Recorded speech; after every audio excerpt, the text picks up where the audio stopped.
Efésios 2:8, que diz assim: porque pela graça sois salvos, mediante a fé, e isto não vem de vós, é dom de Deus, não de obras, para que ninguém se glorie, pois somos feitura dele, criados em Cristo Jesus, para boas obras, as quais Deus de antemão preparou para que andássemos nelas.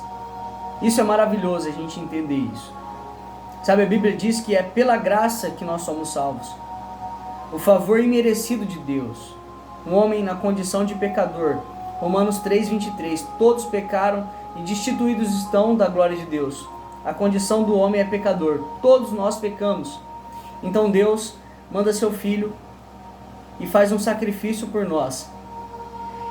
E nós, pela fé, aceitamos esse sacrifício. Então Deus, pela graça, Ele nos salva. É interessante a gente entender isso, então. Sabe, há várias religiões no mundo, há vários meios de pessoas tentarem religar o ser humano com Deus.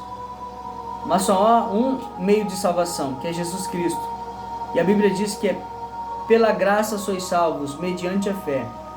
Então Jesus fez o seu sacrifício e nós cremos nele.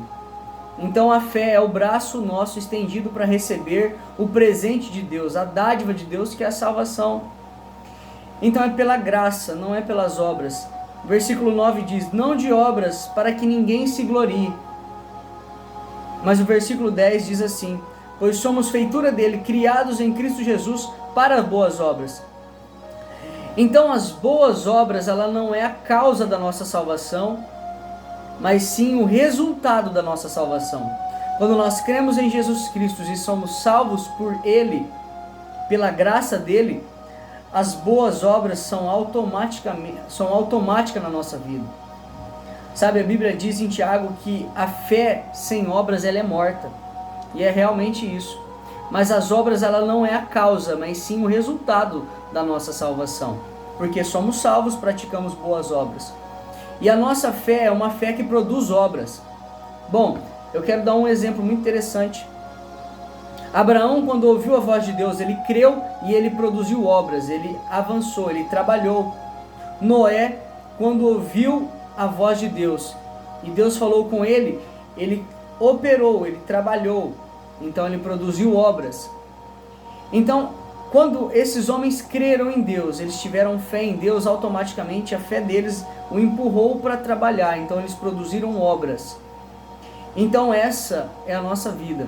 Devemos crer em Jesus Cristo e através desta fé nós praticamos boas obras. Então, entenda bem, as boas obras não é a causa da nossa salvação. Eu não sou salvo pelas obras, mas sim pela fé em Jesus Cristo, que fez uma grande obra para salvar a minha vida e salvar a sua vida. Então, se você ainda não tem Jesus como seu Salvador, eu te aconselho agora, nesse momento, creia em Deus, creia em Jesus Cristo. Ele pode salvar